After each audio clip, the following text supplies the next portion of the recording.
Assalomu o'rtoqlar. Mana bugun birinchi kun nasib bo'lsa stajirovkaga chiqyapmiz. Transkompass kompaniyasidan Germaniyadan mashin qabul qilyapmiz. Ustozim bilan. Mana yerda bir ukrainist mingan ekan mashinda qabul qilyapmiz. Litovskiy man 500 talik. Прицепimiz mega. Без палет.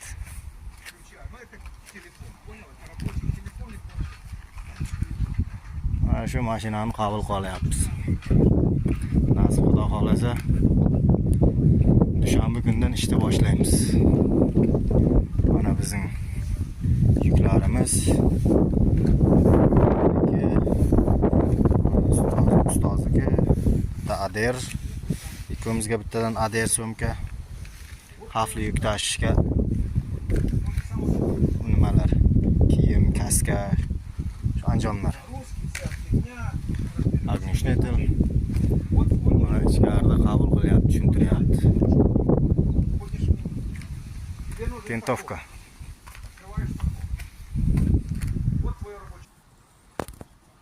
Mana gruzhonniy ekan bu. Yuk ortilib turibdi. Bilmadim endi nima bo'lsa, bu rolonda uzun narsalar. Tak, shunda 1 2 4 8 12 16 ta rolon ekan.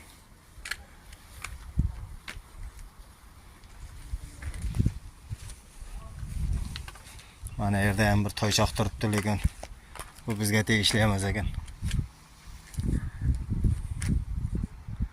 Mers Actors. Qo'llashi boshqacha ekan. Bu ham mega ekan. Lekin prisepi biznikidan kichkina ekan buniki. Mega bo'lgan bilan. Shunda bizniki katta ko'rinyapti. Menga shunday ko'rinyaptimi yo hammaga shunday ko'rinyaptimi? Vafsho uzun ekan. Bunga qaraganda. Megalarning ham nimasi bo'lsa kerak-da. Har xil bo'lsa kerak. Germaniyaning tabiat juda go'zal. Naryoqda o'rmonlar, endi bizni telefonja uncha tiniq ko'rsatmaydi-yu. Boricha olayapmiz mana. Tomonda bo'lna mashinalar taxlanib turibdi. Furalar.